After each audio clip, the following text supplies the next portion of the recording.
Listeners, our fifth installment of Having an Abundant Social Life, again with John and Anthony today. And this one, I think there's a lot of wisdom from both of them in getting into the tough parts of the relationship, the real work, weathering the storm, maybe the part that isn't quite as fun, but the part that really pays dividends down the road. And I think you're gonna find a lot of benefit in this episode. Enjoy.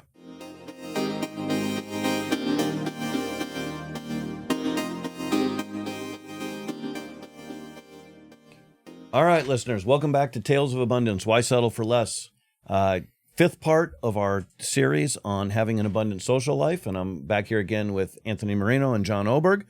So welcome, gentlemen. Yep. Today we're going to talk about, navigating conflict and supporting friends and, dealing with crisis a little bit. So some of the stuff that maybe isn't as much fun, but is definitely an important part of a deep and meaningful relationship. And as we start this, I think back to maybe the first or second episode in this series.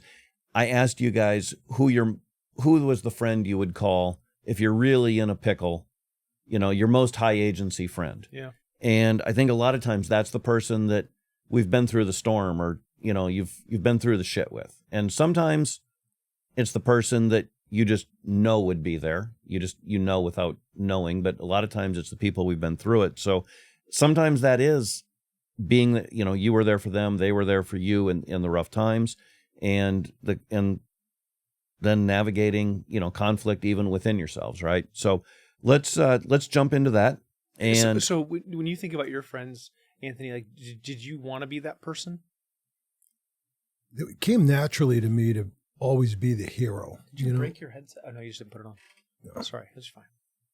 I'm going to go get my headset. I forgot about that. That doesn't matter to me. I just didn't know. I want to make sure I didn't break it for you. I'm not a professional podcaster, so. You are now. Yeah. I am now. Yeah. Here we go. Just get paid. That'll help us feel professional. So no, it's all, being married at an early age, I think, you're always feeling like you're the hero there anyway. So it's kind of a mindset. And growing up, living in a working class neighborhood, you were, you're kind of on your own anyway, a lot, you faced a lot of things in the neighborhood that you had to deal with and your small group of friends had to deal with. So someone had to be a leader, and it was always kind of just natural for me to be that person. So yeah, and I like doing it. So much so that sometimes I'm doing things that probably overstep a little bit. I think you got to check in with the person first before you undertake the action. But I remember 87. Were you in California 87 when the Whittier quake hit? No.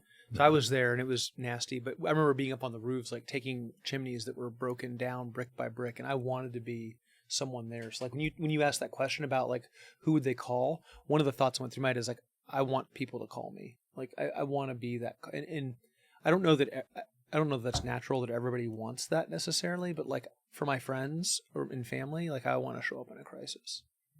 Okay. So let's say your friend has a crisis, or you have a crisis. We could really approach this from either way. What does that look like, being there for them to support them? Let's start with being the one that's doing the supporting. Yeah, I a really great friend of mine and confessor and Catholic priest was at one point in his career a hospital chaplain. And I was just thinking about what it must like to be a hospital chaplain and to walk into hospital rooms with people who are more often than not dying, and to have that be like your full-time day for a period. And I imagined that was like just exhausting to feel powerless like that. That was the picture that I painted. And with a lot of wisdom, he shared with me that wasn't at all how he viewed the world. And he said, sometimes people just need an unanxious presence. And those two words, unanxious presence, have resonated with me since the day I heard them.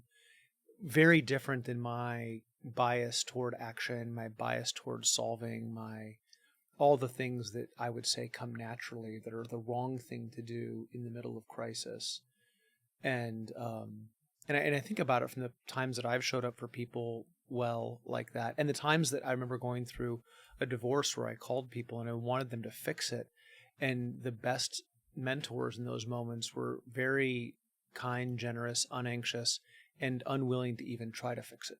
Like it wasn't, they recognized that wasn't their place, but they could just be there with me so that I wasn't alone. I wasn't isolated. They were that unanxious presence.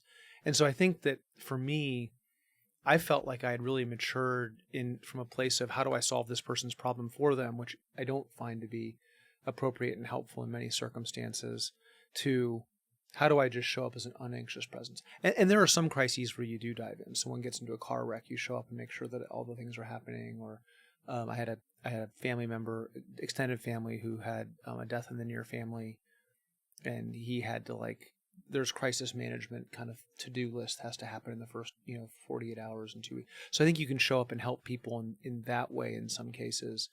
But step one is, do I need to just be an unanxious presence and not solve anything, is kind of my question number one. You in previous episodes, and I like that, so I guess it would be that, and in previous episodes you had mentioned a couple of instances where people, Amber and another friend had shown up, and yeah. I guess they were, it sounds like they were also an unanxious presence, but they did take action and they went and solved problems so you didn't have to worry about them. Yeah, I think that's a part of, like, I was talking to someone this week about my nephew's mom passed away unexpectedly. He was 24 and left him with, a really tough road to hoe. And I went back and was sharing with somebody a letter that I'd written to him about, like, hey, here's the stuff we talked about on the phone that needs to get done in the next 48 hours, in the next 2 weeks. Here are things you don't need to worry about. And it was also like, I'm really sorry. It sucks you're going through this. It's not fair. I get it. And you have to get these things done. And I'm willing to help. And you're not alone. And you can call me. And so I think balancing the doing with the being is a really important thing to be aware of. And for me, because I over-index on doing, I try to push myself to being. Does that make? In other words, I don't, because my bias is doing. I want to make sure that I focus on the being, because I'm not natural at that, and that's generally more helpful to people in my experience. Anthony, you got anything you want to add here? It's contextual, So I've had a pretty tumultuous career at different places, suddenly leaving roles and things like that. So, the first instinct is to, call someone on the list that you think can help you move to the next career. But what I really needed was someone to settle me down, recognize that you're fine financially. It's not, you're worried about your next role, and you don't even need a next role, given the way your finances are and so forth. So it was always contextual in that way. And so I was very lucky to have a group of people that could, both help and also counsel. And not knowing I needed the counsel until I got it, taught me a lot about how to deal with people in crisis that came to me. So there's always the wanting to help, give them the next step. But that taught me early on that first things first, let's make sure I help this person settle down. Because an unsettled person doesn't make necessarily rational decisions with their next step when they're in crisis. Go ahead, John. I was going to say, for big things, like, I've dealt, for whatever reason, a lot of people who are facing big problems, cancer diagnoses, divorce, some of the things that they're instructed not to do would be like make really big life decisions. Like, that's not a great thing to do right in the middle of crisis. And so then, I start with some of the most tactical things, like, do I need to help this person just take a breath? And literally, not figuratively, literally. Like, and so we go through box breathing, like breathe in for 4 seconds, hold it for 4 seconds, breathe out for 4 seconds, hold it for 4 seconds. And then, some of the coping tools that I use are just like, I go through a checklist, like, am I in physical danger? And when I look around, in most instances, I am not in physical danger. If I am, I need to remove myself from that physically dangerous situation. But then I ask, am I in emotional danger or financial danger? And generally speaking, I can get through those things to a point of calming myself down. But I've had to take other people through that exercise where it's like, let's just ask a few questions here and, patiently take them through that, and then help them to develop those coping skills to get out of that moment of crisis that's acute in the moment, generally emotional crisis, and reactive, and help them come back to, and then we go through the idea where you shorten the field. You guys have both heard me talk about shortening the field, where it's like, okay, if I'm really kind of traumatized, like what needs to happen in the next 15 minutes, then I take a breath, then the next 15 minutes, then take a breath. And eventually you move to 30 minutes and then an hour and then, a couple hours, then half a day and then a day. Well, I've even heard you say, what are you going to do in the next 15 seconds or 2 minutes? Yeah. If it's really bad, that you haven't heard me say that very often, but when it's really bad, like that's what you really shorten the frame of reference to, just that what can be handled and processed right this very second. And so helping people with that, in that unanxious presence, can be really helpful. And then, the couple episodes we talked about how Amber came in and took some of the administrative load off, and that was super, super helpful. And I my friend Jeff did that when my mom was in the hospital in the same way, and helped me to get her from California to Texas in a really tough situation when she's on a ventilator. And so he took some of that administrative load off. And so people do want to share with the lifting in crisis, and that's appropriate. But then there are things like where, I have a buddy who was diagnosed with cancer, and it was just about being there and making sure that in that case, he wanted to know what questions to ask the physicians. And that was a place that I had expertise and could help. But, so I think it's help where you can help, but help where you're being asked to help. Anthony made a comment earlier about checking in with them to make sure they want that help. Like, I think probably there's few things that are more useless than helping someone who's not ready for that help, and not just you miss the opportunity to be there for them first. Be first, do second is my motto to myself. Yeah, and the other thing I heard, I think, yes, they have to be open to the help, but the other thing you both said, you said it two different ways. I'm going to say it even a different way, is, are they in the right state to accept help, right? Are they mentally, physically in a place where you're not just talking to a wall? And I don't remember, you guys both said a version of that, right? Well, it's not just that. There are situations I've been in where the person doesn't even know they're in crisis. Yeah. That there is something going on, that they're about to get blindsided, by something.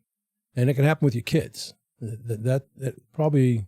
It happens more there than anywhere. But so and I've made the mistake with both, not just my kids, but other people, giving advice. And they don't understand why they're getting the advice. They don't even know they had a problem. What are you talking about? I'm not ready to do that. Or I don't need that. I got it. You know what I mean? So that's why you got to be careful and assess the situation. And maybe you got to come back, let that day go or that hour go, and then come back and say, hey, you called me the other day, and just want to make sure, that you saw this thing. Well, I think we're saying the same thing, and I think as men, humans do this, but men especially, we start with strategy. Yeah.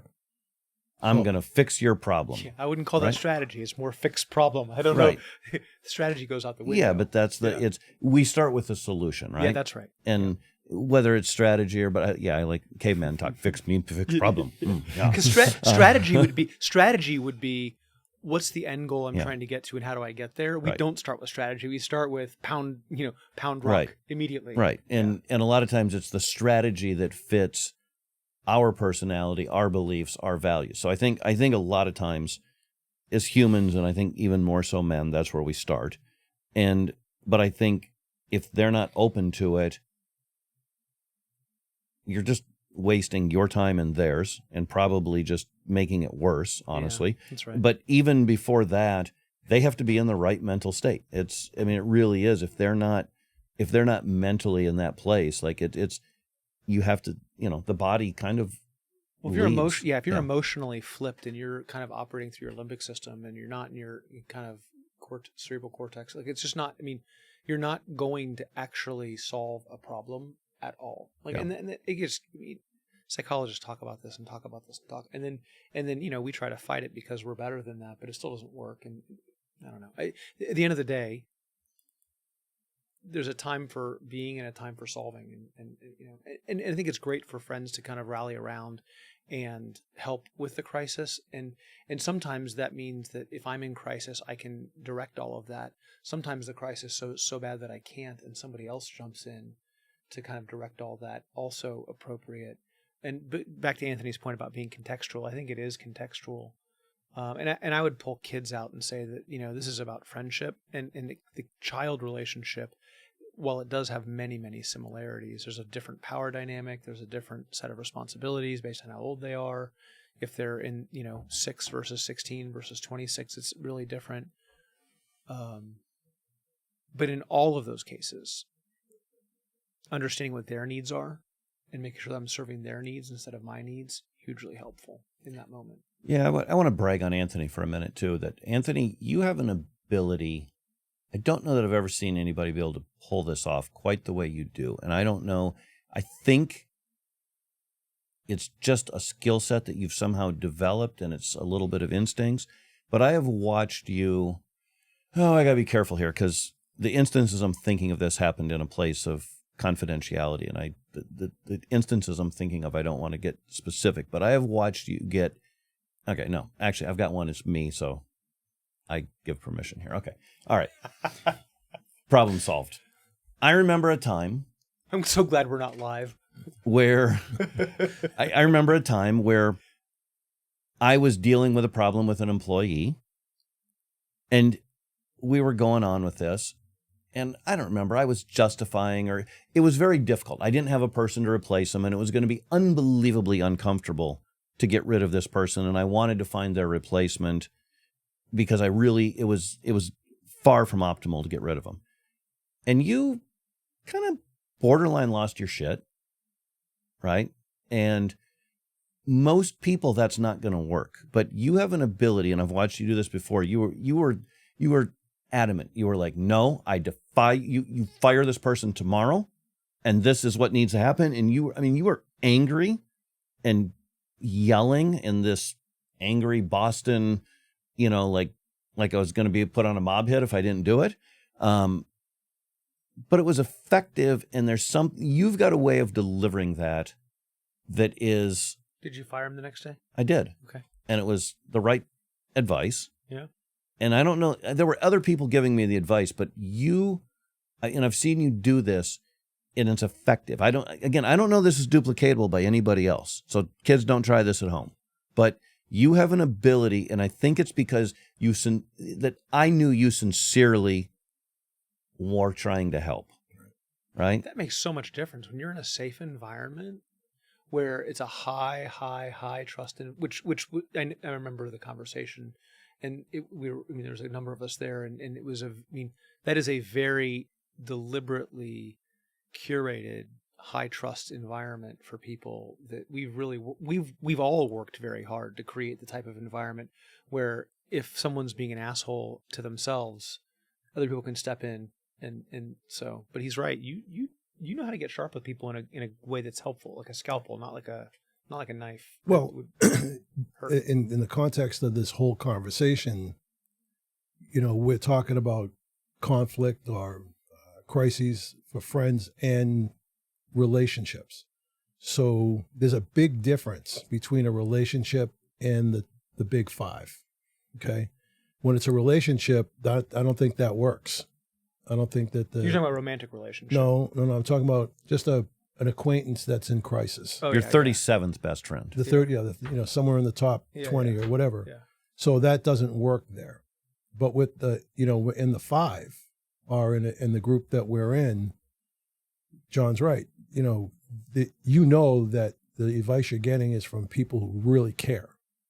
Now, sometimes the advice is wrong, and you could just push it off. I'm never wrong. No, but the intent is always, good. Yeah. The intent is always good, and you're looking for the straightforward feedback. You had already opened your kimono to ask for the help, so it was crystal clear. But I do think you still have to be careful. You have to pick your spots. You can't just, be in that mindset all the time. Well, I think root cause analysis is one thing we've talked about in that group, where sometimes we dive in too fast and someone asks for help and we jump straight to the advice versus asking more questions to figure out where the bottom of it. And we've fallen prey to that, even though we all know the importance of doing that. And we've been together for, coming on 15 years, that we still fall prey to not getting to that root cause because you got to make sure you're solving the right problem. Yeah, and the right problem for that person. That's right. Right, and Anthony earlier was talking about reaching out to somebody, and they gave him the advice he needed, not necessarily the advice he wanted, but it was advice he needed. Almost like they knew better than you did, right? Because they were, less emotional about it. Oh, and I've had lots of times that I've started to give advice or have given advice where someone pushes against it, and I recognize, hey, anything else I say is going to be water off a duck's back. Now, at this point, I'm going to shift gears to being there for them, because now I'm going to nurture and invest in the relationship. And even though what they're asking for in their words, what they're really telling me is they need me in a different way, and I've got to be sensitive to that. And so I want to show up in that way for them for that moment. And that could change in moments as they get through it. But I was walking with someone who was going through a contemplated divorce, and they really just wanted answers and they wanted certainty. And the only certainty I could give them was it's going to suck for a while. And I don't know for how long. But when you're dealing with a situation of grief, there's 5 phases of grief. We all know there's denial and anger and bargaining and acceptance and depression, right? And you cycle through them out of order. And you cycle through them lots of times. But what happens over time, if it's being dealt with appropriately, is the intensity of the grief lowers and the frequency is less and less over time. So like when my father died, I had high levels of grief all the time, and now I'm 40 years later, it's hardly ever and low intensity, but not zero. It's just a nanometer instead of a mile. And so what I could be certain of was that he would grieve. What I was certain of is it was intense today. What I was certain of is that if he processed it, it would get better over time. And that, the science is that he'd come out the other side regardless of what happened. But the only certainty I'd give him was he wasn't alone. Like that I'm certain of. You're not alone because you can always call me. I'm certain that you're grieving, and I'm certain that it sucks. I'm sorry you're going through it. And that was like, yeah, that makes me feel better than I was feeling, but not good. In these situations, I think, the old adage, you have 2 ears and 1 mouth. It's very, very important that you listen twice as much as you talk. You really want to hear what is coming at you. Be calm about it. John eloquently talked about how to do it. It's in the moment. It's not easy. Yeah. There's emotion. Someone's in crisis, or, we're going to talk about conflict. That's tough to do, right? Because there's a reaction, and I take notes, by the way. If I'm getting engaged with that person where I'm becoming emotional, I try to write it all down to get my emotion onto the paper so that I can be there for them and let them have the space. Right.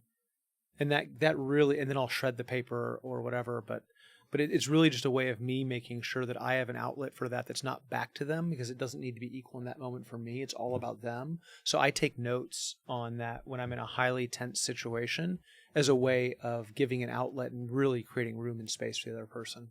One of the things I appreciate about both of you is that both of you are also willing to have the hard conversation, right? And I think that's uncomfortable, right? Like none of us like doing this. It sucks usually. But you guys are both willing to take the risk, invest the energy, invest the time, and put yourself out there and have the actual hard conversation. And I think that's I think that's a big one. And I think it's hard. There's a lot of people that just don't like conflict. None of us like it, but avoidant attachment would be one type of thing that happens that people want to avoid. Avoid any kind of attachment issue. I think. Well, maybe that's not exactly the way attachment theory works, but there are certainly people that want to not feel that. Yeah. Let's go to break on that. When we come back, listeners, we are going to talk about handling conflict within that friendship. All right, welcome back, listeners. We are today talking about some of the tougher parts of relationships, and we're going to go into handling conflict. So you and your friend have conflict. Again,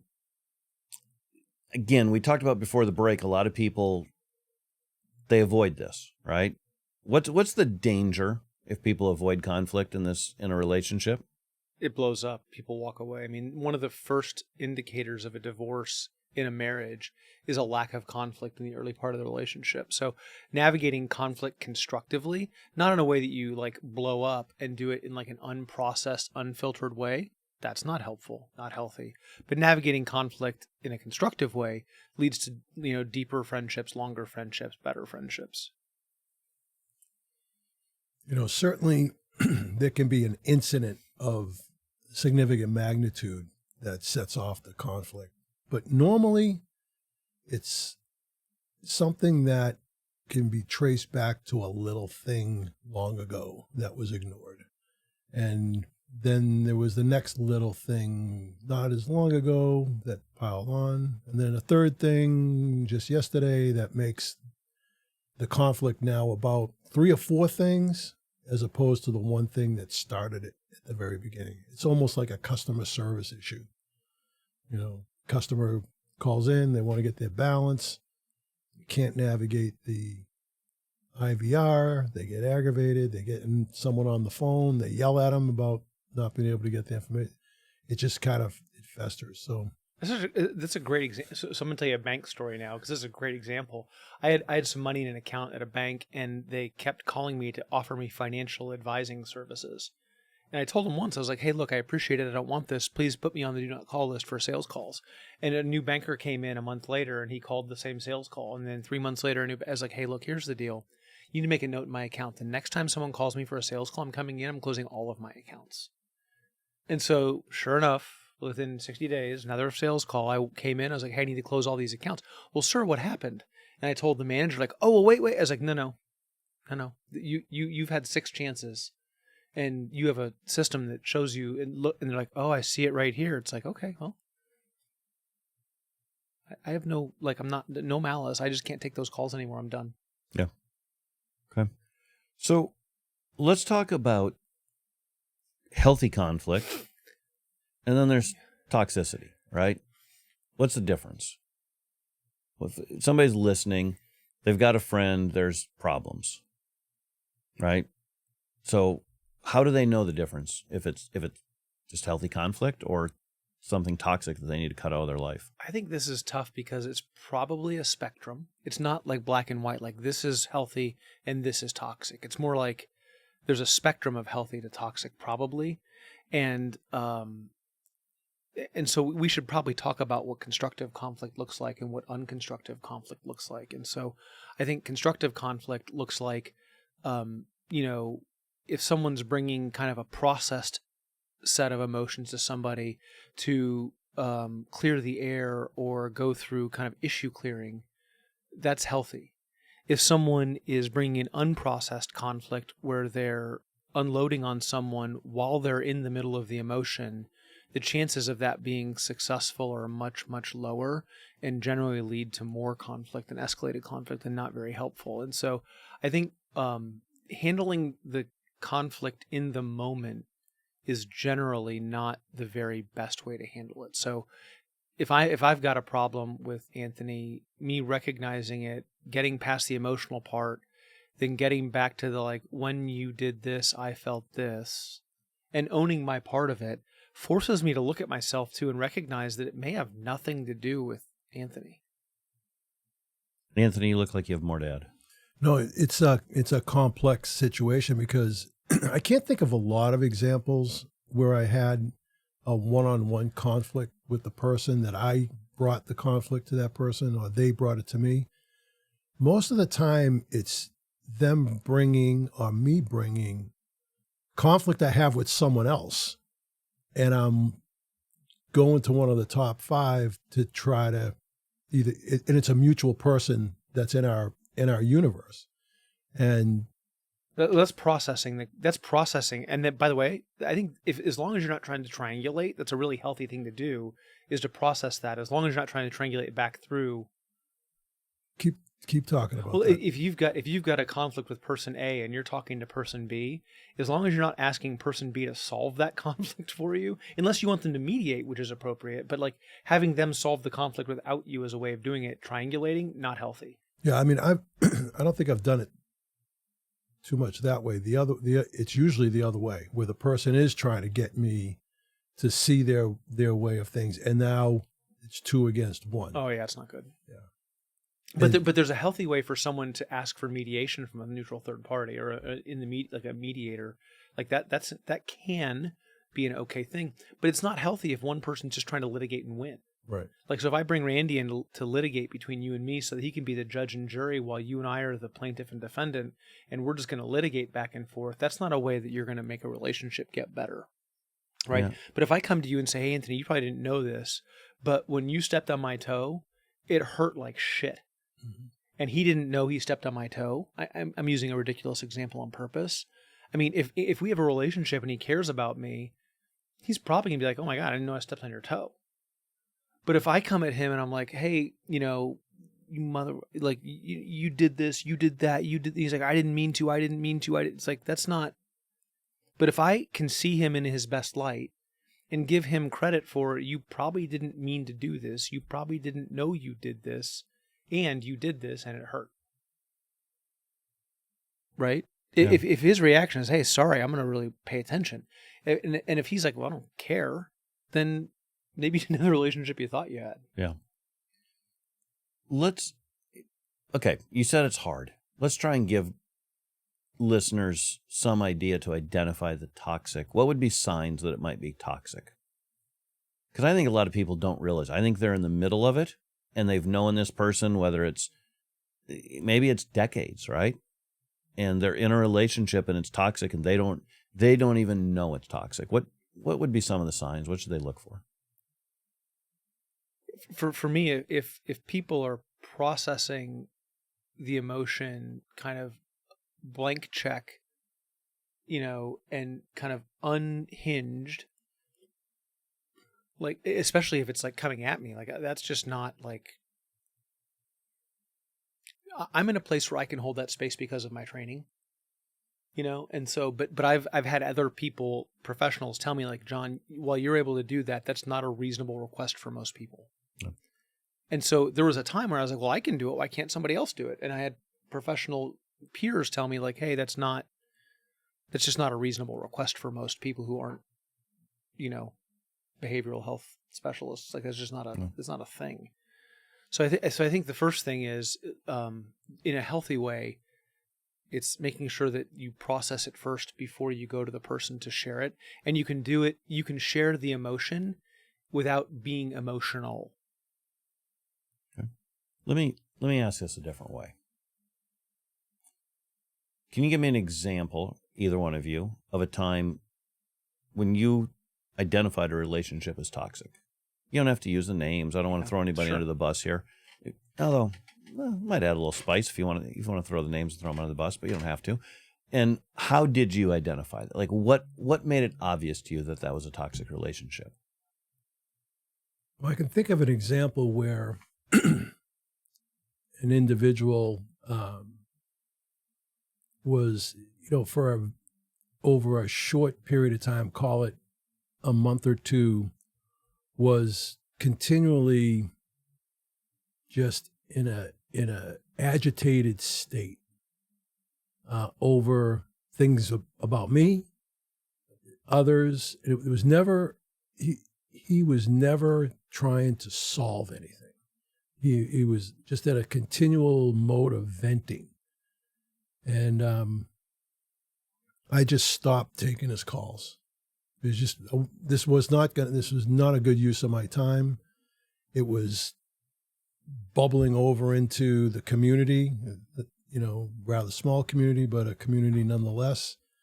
And essentially, this individual was effectively ostracized from the community over time. They just weren't ready to be a participant. There was business to be done within this community. There was money on the table. There was places to be, things to do, and there was just conflict constantly.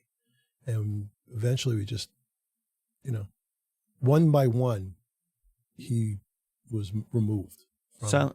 It sounds like they were sucking energy, Right. fun, life out of the group. Yeah, they weren't contributing anything positive. They didn't seem to have an interest in wanting to confront or invest in solving the problem.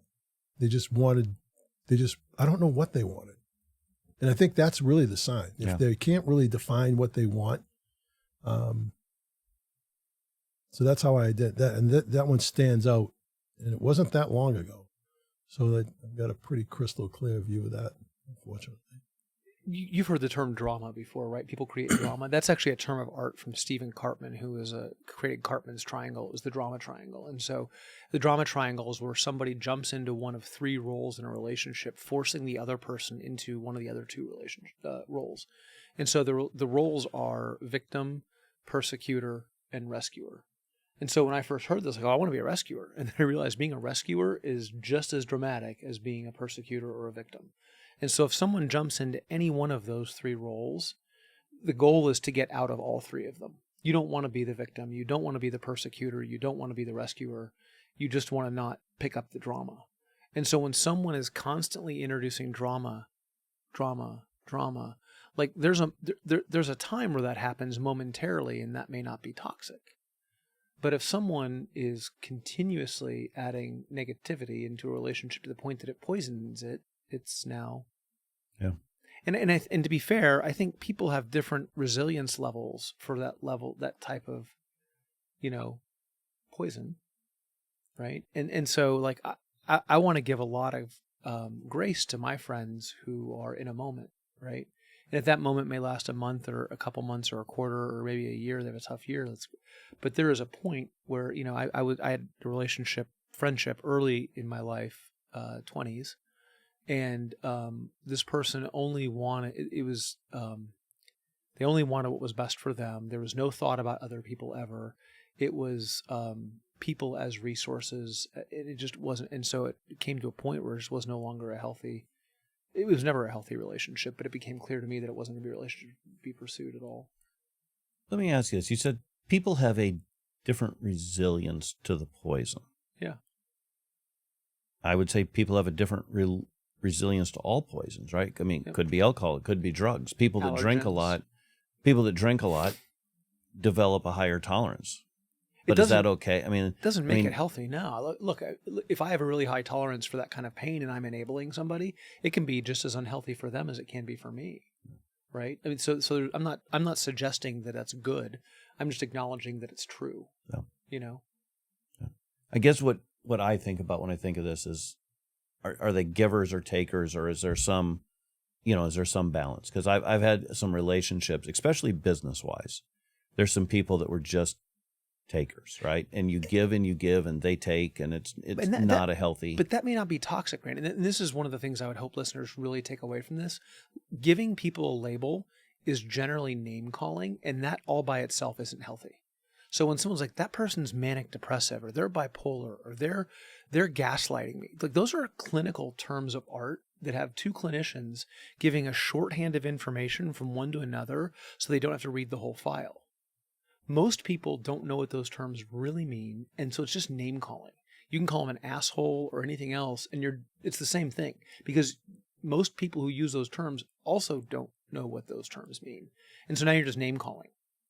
And so name calling, not healthy and functional, right? So I think when we talk about activities, instead of labeling someone using a clinical label that we actually don't fully understand and we're not professionals, like I have a real aversion to people doing that. It's like, tell me what they did, but don't characterize it in a way that you're actually being inaccurate. Because I had this happen in a relationship where I was in a romantic relationship and someone said that I had a thing. And I was like, oh my God, that sounds really serious. So I went to see a therapist and they're like, yeah, on a 9-point scale, I can't even get you to number 2. And so I went to see another person. They're like, yeah, sorry, you don't have that. Third person, you don't have that. Finally, I was like, hey, look, I'm going to call the person that found this thing, who's the expert in the world. And they're like, well, you don't really have that. Like, it was like, I called, but they had me believing that I had this really serious problem that's not so healthy, by the way. No, there are other problems that you have, but not whatever that was. I think the list is long and you're well aware of it. Let me be very, very scientific and talk about toxicity. Toxicity will make you sick. Sure. Okay. So a very simple example would be the Saturday foursome at a golf course, or is it your golf game that makes you sick? No, that is too, your golf game toxic? That too, or a group of poker players, or a book club, or whatever. And there's a person in that group that is just never in a good mood. Throws clubs, swears. I told you I was sorry. Not necessarily, insulting you, but just the environment that they're creating is making me sick. I don't want to be here, with this club throwing, person who doesn't like any books in our club, or, is, got an attitude at the table or whatever.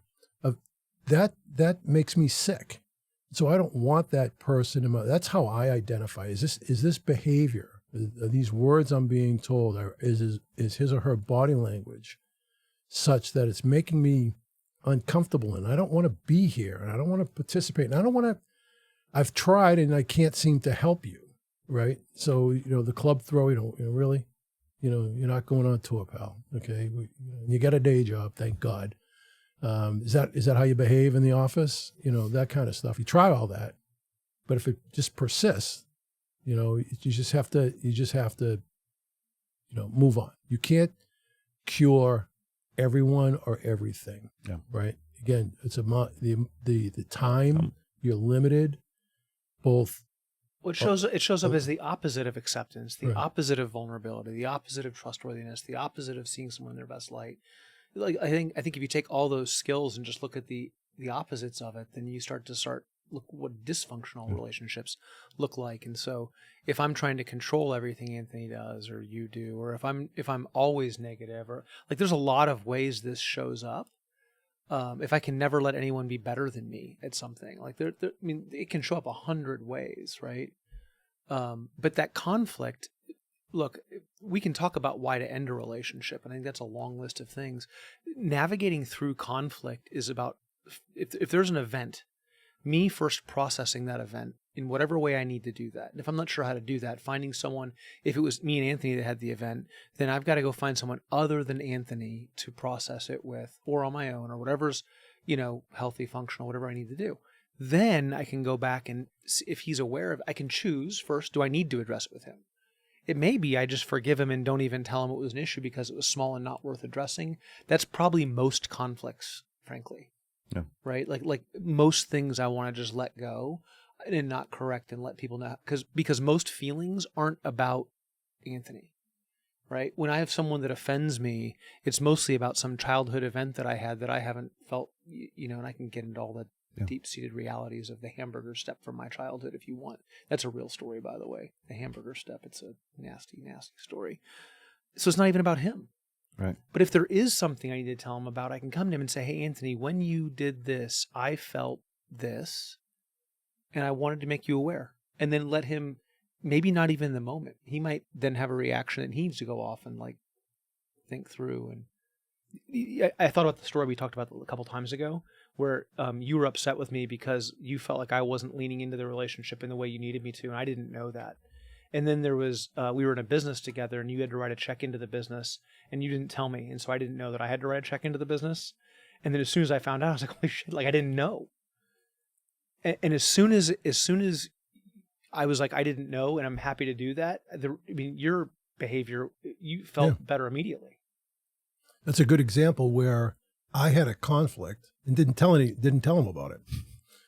So how was I going to resolve it? Right. So I think that happens frequently, frankly. Yeah. That magic. Magic. Yeah. Magic is going to change it. So we've talked a lot about how you handle someone who's coming at you with conflict, but how do you handle a situation, or why don't we handle a situation that is conflict that we're ignoring? Well, but to your credit, when you came to me, even though you're upset, you came to me in a way. I was clear to me you still cared, right? Like, so you weren't an asshole about it. And it wasn't day one. You'd been thinking about it for a while. Right. But, you didn't come at me like it was my fault. Right. No, it was my fault that I didn't bring it to you. And again, But that takes a level of maturity to navigate the conflict that way, knowing that both people, because I had a part in it too, right? My part in it was I wasn't paying close enough attention to it. So if you can say, like, how could I have helped? Instead of like, how were you wrong? It's like, how could I have helped? And the answer was, he felt, I'm put words in your mouth now. I think what you shared with me is you felt alone. Yeah. And that was not my intention at all, but he definitely felt that way. So I could have defended that and been like, well, it's your fucking fault for not telling me. I don't think that's how I reacted. No, it reacted exactly the way you said, that I wasn't looking at those numbers. Yeah. I wasn't paying enough attention. I should have known. You took accountability for it. So, no, it's a good example because it worked both ways. The conflict was in, you could have easily created more conflict. Yeah. Escalated the whole thing. And then it could have got to the point very easily where we killed the relationship. But cooler heads prevailed, and here we are. I think that's, when you're navigating conflict in a relationship, it's so hard to remember what you want the finish line to be. Right? And if it's like, if the finish line of this relationship is that we're stronger, better together, and we're both aimed at that point, and then we can link arms and get there, instead of like my needs of my reptilian brain getting met, which will absolutely hijack you and destroy your best interests. Like, I watch people do things against their best interest all the time, and conflict can do that. And so, to the extent you can like enter the conversation about what is it that I want, and what I want is to fix this. It's great story about the way that cows and buffalo are different in a storm. Have you heard the story? I know it. Yeah. But tell the listeners. Yeah. So so when cows see a storm, they run away from it. And so they end up getting rained on the whole way because the storm chases them, and they get rained on for, 5x the amount of time. Or that's not a real number, by the way, I'm making it up, but some massively different number than a buffalo who sees a storm and runs into the storm, through the storm, and gets way less storm because they've charged into the storm. And so I want to charge in the storm. I want to do it linked arms with the person I'm having conflict with an end goal that's agreed to. And if the end goal is, look, we both want to get through this together, that's great. If one person's end goal is, I want you to be responsible, there's a game in psychology, in transactional analysis called Now I Got You, You Son of a Bitch, where your brain takes over trying to blame the other person and kind of litigate them into a conviction of your mind. And that is a self-defeating game. You don't just defeat the other person, you defeat yourself too. And so how do you start that conversation with, hey, my goal is for us to get through this together? Yeah. Man, the things we tell ourselves are so important, right? Those stories. You said your reptilian brain. I think about it as your subconscious brain. There's so much of that I know when I have troubles with this, it's usually because I'm thinking about me, right? And I'm so focused on my problems or my needs or my, John or Anthony did this to me, and how dare they, blah, blah, but blah. But there's the language, right? So-and-so did this to me. And I'm not thinking about it from their perspective. And that's hard a lot, right? Because we do go into and this is the area, right? Did so-and-so did this to me. What have you just turned yourself into? The victim, yeah. And now you're already in the drama triangle. Right. So even that language... Now, by the way, if you've perceived me to do that to you, you've just made me the persecutor. So I can't be the one to draw you out of that easily. I'm using this as an example, but it's a great one. But yes, there's times where we get so wrapped up in us, and I find as soon as I think about it from their perspective, almost always everything evaporates. So you're going to love this. So the person that's most important to me in my life, Anthony's going to make fun of me here in a second. So can you see this list here? So just a list of things. Yeah. These are all the things I noticed that I love about Amber.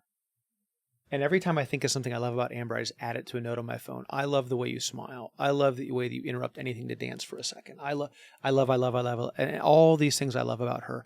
And it helps me to have gratitude. And I look at it all the time. Like, but especially if I'm ever like upset for a moment, it's like, hold on a second, ground yourself, because whatever story you're telling yourself, like gratitude is the perfect antidote to almost all of this to get you to a good place. And so when I have that level of gratitude, it's like, okay, the truth is Amber has my best interest at heart. Like no matter what I'm thinking in this moment, she loves me. And by the way, Jeff, same thing. Chris, same thing. You guys, same thing. Like I know. And so if I just start with that gratitude, it's like, okay, all the rest of that story is a bunch of shit. Now I can get to the finish line. What finish line do I want to get to with this person? Yeah. Gratitude is, Powerful medicine. Yeah, it's as powerful as there is, really. I won't make fun of that. I think that's sweet. I would never think to do that. But If Jan listens, she's going to be like, when are you going to make a list about me? Julie, probably the same. So hopefully they don't listen. No. All right. It's a great tool, though. It really, it warms my heart when I read it, and it's such a great thing. And so, and she's seen the list now. Like she hadn't seen it for years of its making, and then I showed her one day, So same thing. I have a playlist from our wedding that I listen to when I'm traveling away from Amber of like our wedding reception songs that are like love songs that were played during our wedding reception.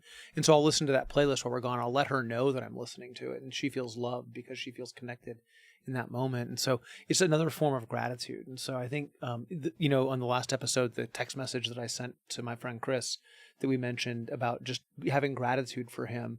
And I got a note back from him between the episodes, thanking me for that. And gratitude and just having you love one more moment in the day. I don't know. I think it's an easy antidote to avoiding conflict and then to entering into conflict with the right level of gratitude. When you're really truly feeling grateful, not faking it, right? Was that Julie calling you out of the list? It was probably. Wow. It went right through do not disturb. So, but when you're really truly grateful, you really can't be angry. You can't have hate. You can't feel sad. It just makes those things like I think it balances them. I want to disagree a little bit, because I think you can have two conflicting emotions that a mature person can hold. I can both be grateful and angry. I can be both grateful and sad. Agreed, but in the moment, you yourself have said on this very podcast that you can only hold one thing in your mind at a time.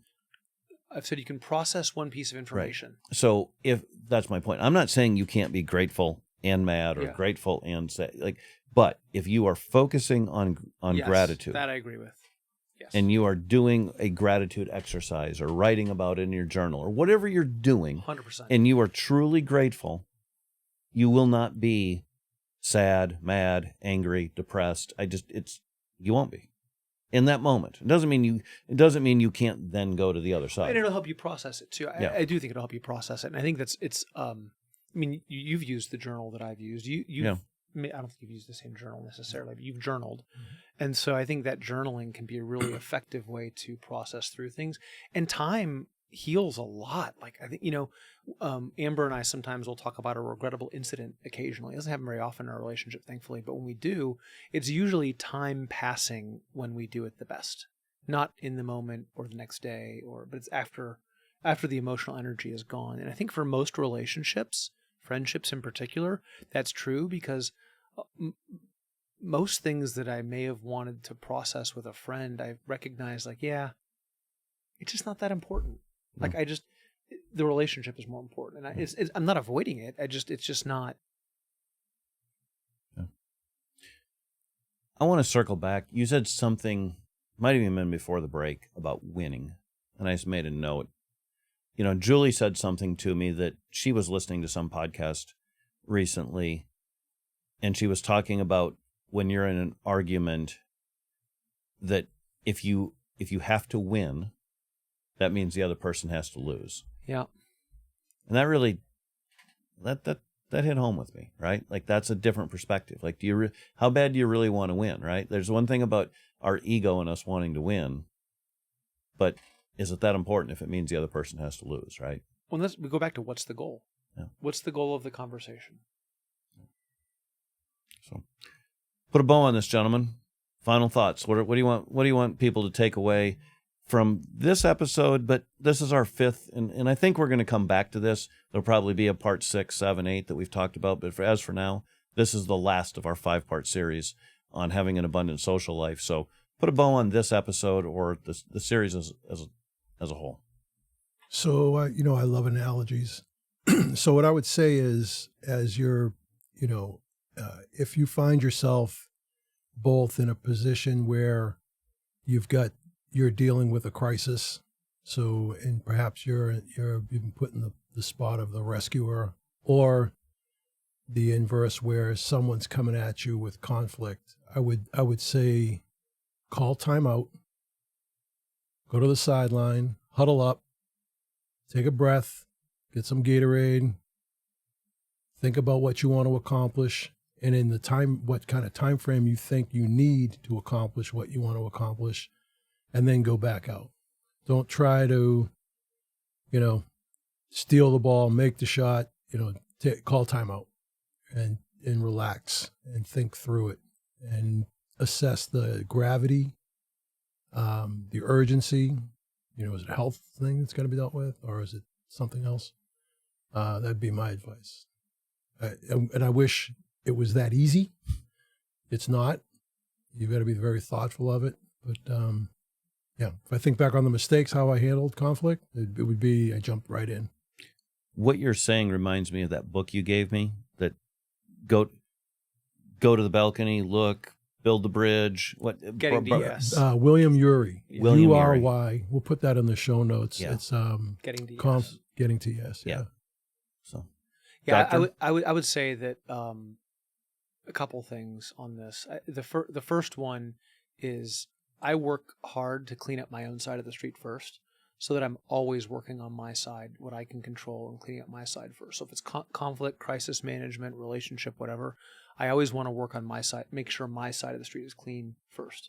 If that means forgiving first, apologizing first, whatever the case may be, I want to always clean up my side of the street first. Don't always do it that way, but I would say that that's a constant thought for me, is how do I clean up my side of the street first? And then on the whole relationship series, I think that my encouragement to the listeners is, like, this is one of the most important investments you'll make in terms of time, energy. This is why we do what we do as humans. We're in community. And so invest the time. And if you're a natural at it, then, more power to you. And if you're not, then there are answers where you can kind of work through it and learn it. And it can be a learned thing. Fantastic. Well, thank you, gentlemen. Listeners, if you've enjoyed this series, and let's say, if you've made it through 5 episodes on this, you must have enjoyed it, in which case, download the podcast, subscribe, tell your friends, tell your neighbors, like it. Yes. 5 stars. Yeah. All that good stuff, right? Go to the website, talesofabundance.com. You can find us on Facebook, Instagram, Twitter, LinkedIn, all over the place as well. Have a fantastic day, and thank you, guys. It's been a great conversation. Thanks, Randy. Yep.